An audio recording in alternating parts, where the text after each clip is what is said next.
বাংলাদেশে HSC exam literally একটা scam. এবং এই ভিডিওটা আমি মূলত 27কে নিয়ে বানাইতেছি, কারণ এই 27 ব্যাচের এক্সামটাও কিন্তু ওই 27 সালের জুনের ফ্রেমটাতেই পড়ছে, মানে জুন জুলাইতেই পড়বে, এবং ওদের টাইমেও কিন্তু এই বন্যাগুলো সিমিলারলি হবে।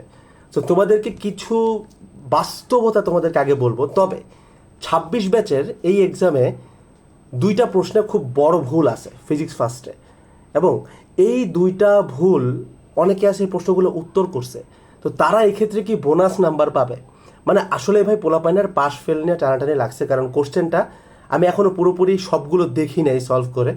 আমি ড্যাম শিওর সলভ করতে গেলে আরও অনেকগুলো কাপঝাপ পাওয়া যাবে।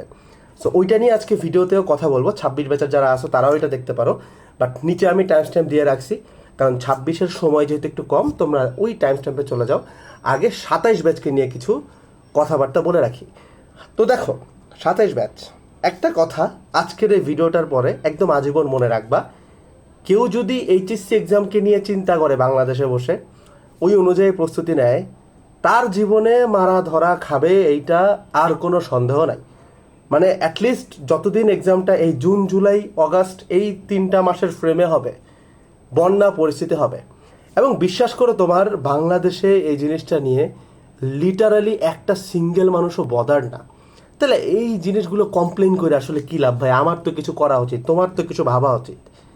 দেখো বাংলাদেশের জিনিসটা কতটা এরোটিক, আমি আরও একটা উদাহরণ আজকে আমি তোমাদেরকে বলতেছি, আমি নাম মেনশন করতেছি না। তো ভেরি রিসেন্টলি আমরা একটা থার্ড পার্টি মার্কেটিং এজেন্সির সাথে কথা বলতেছিলাম আমাদের বিভিন্ন কোর্সের প্রচারণার জন্য বিভিন্ন জিনিস। ওরা বলতেছে যে ভাই 1500 স্টুডেন্টকে আমরা 15,000 করে দিব। আমি খুব অবাক হইলাম যে ভাই আমার স্টুডেন্ট, মানে আমার হচ্ছে রিসেন্টলি আমি যখন ভিডিও বানাচ্ছি তখন 1501 কি 2 এরকম একটা এনরোলমেন্ট হয়েছে 27-এর একাডেমিক টু অ্যাডমিশনে। তো আমাকে বলতেছে ভাই এইটাকে যদি আপনি 15,000 করে দেন তাহলে মার্কেটে হিউজ একটা সাড়া পড়ে যাবে, সবাই কিনবে। বাট আমার কথা করে আসলে লাভটা কি? মানে আমি আমার দৃষ্টিতে বুঝতেছি যে ভাই 1500 একজন স্টুডেন্ট মানে আমার 1500 জনের দায়িত্ব নিতেছি আমি। 15,000 যদি লিখি তাহলে আমি 15,000-এর দায়িত্ব নিচ্ছি, এরকম একটা প্রেশারই তো আমার মাথায় আসতেছে। তো যে জিনিসটা ভাই আমার নাই, ওটা আমি কেন দেখাবো? অন্যরা বলতেছে ভাই মার্কেট এটাই চলে, ইভেন আপনার আশপাশে অনেক প্ল্যাটফর্ম আছে সেম কাজ করতেছে। আমি আমার মোরালিটির সাথে ওইখানে হায়রা গেলাম। আমি বললাম ভাই সিম্পল, আমি এই কাজ করব না, এমনিতেই আমরা মাইলস্টোন ক্রস করলে অফার দিই।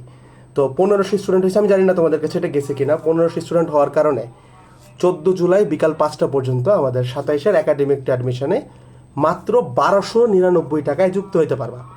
এটা একদম বলতে পারো ওয়ান টাইম একটা অফার। এই অফার জীবনেও 14 জুলাই বিকাল 5টার পরে আর পাবা না। তো যারা যুক্ত হয় যুক্ত হবে, এবং আমি এটা বিলিভ করি হবে। কিন্তু পুরো এডুকেশন সিস্টেমটাই মানুষের মাথাটাই কেমন জানি রিগড। মানে আমার 1500 স্টুডেন্ট আছে, এটা তো কম না। আমি বললাম ভাই আমার 2500 রিভিউ, মানে 1500 স্টুডেন্ট থেকে রিভিউ গেছে 2500। তার মানে একটা স্টুডেন্ট ডাবল রিভিউজও দিছে 27-এর একাডেমিক টু অ্যাডমিশনে। তাহলে আমার 15,000 দেখানোর কি দরকার? তারপরে অনেকক্ষণ কথাবার্তা হইলো, তারা বিভিন্ন জ্ঞান আলাপ দিচ্ছে যে কেন স্টুডেন্ট নাম্বার বাড়ায় দেখাইতে হবে। আমার সিম্পল লজিক, আমি এটা করবো না। এই যে যেমন একটা জায়গা যেখানে করাপশন, বাংলাদেশের সব থেকে বেশি করাপ্টেড জায়গা হচ্ছে এই এডুকেশন।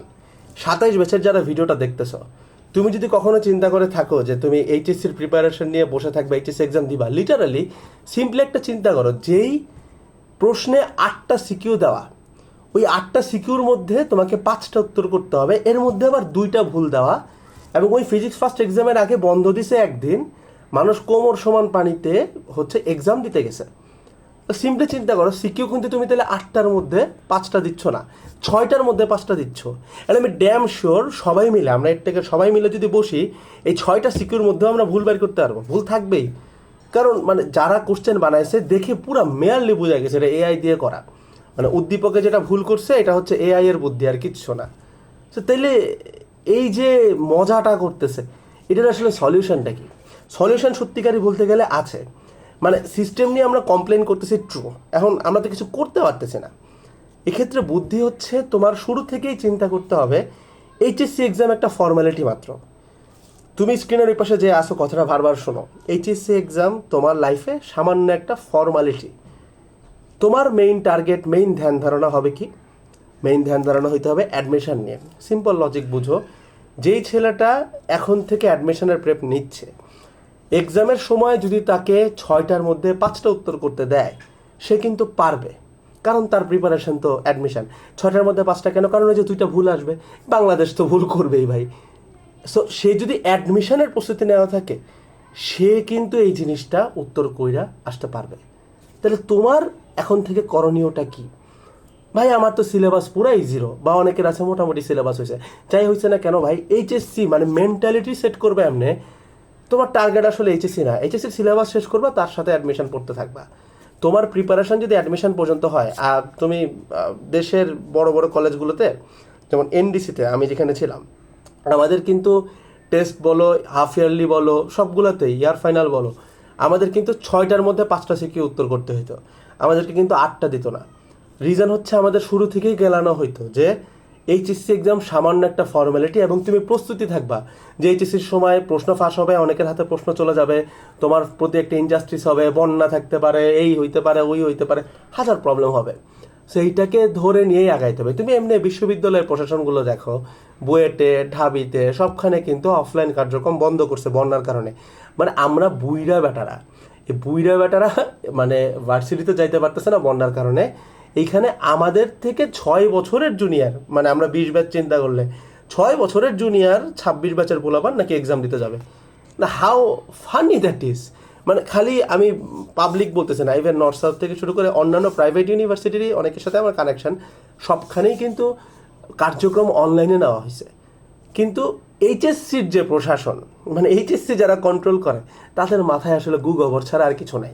বিশ্ববিদ্যালয়রাও ভুল করে, আমি এটা অস্বীকার করি না, কিন্তু আমি সবসময় দেখছি ক্রাইসিস মোমেন্টে তাদের ডিসিশনটা মোটামুটি, মানে মোটামুটি র্যাশনাল থাকে, বলা যায় যে না ঠিক আছে, কিছু ভুল করছে মানুষ তো। বাট এইচএসসির চিন্তা ভাবনা তুমি কখনো মাথায় রাখো না, পুরো একটা গাঁজাখুরি উল্টাপাল্টা জিনিস। তুমি সিম্পলি আরেকটা ক্যালকুলেশন কেউ করতেছে কিনা জানি না, যদি লুজ শিট উল্টাপাল্টা হয়ে যায়, যদি খাতা খুতা ভাইসা যায়, বাংলাদেশের যে অবস্থা দেখা যাবে, তারপরে হচ্ছে গিয়ে ওই লটারি খেলে নাম্বার বসাই দিছে পোলাওয়াইনগুলারে, সো লাইফ ডেস্ট্রয়। তো 27 ব্যাচের যারা দেখতেছে ভিডিওটা, এখন থেকে অ্যাডমিশন টার্গেট রাখো। এইচএসসি কিছু না, এইচএসসি হচ্ছে একটা মানে অটো রেজাল্টের মতো, মানে তুমি পুরো ধ্যান ধারণা এই অ্যাডমিশন নিয়ে রাখবা, এইচএসসিতে এমনিই ভালো হবে, এই চিন্তাটা রাখো। মানে সুস্থ চিন্তা যেটা, যে আমি এইচএসসিতে ভালো করবো দেন অ্যাডমিশন, এরকম করে লাভ নাই, তোমাকে আগে থেকে অ্যাডমিশন চিন্তা করতে হবে। এবার 26 ব্যাচের যারা বলতেছো যে আমি ভুলগুলো প্রশ্নের উত্তর করছি, আমি কি বোনাস মার্কিং পাবো কিনা, এবার আসো তোমার আমি উত্তর দিই সমস্যাটা কোথায়।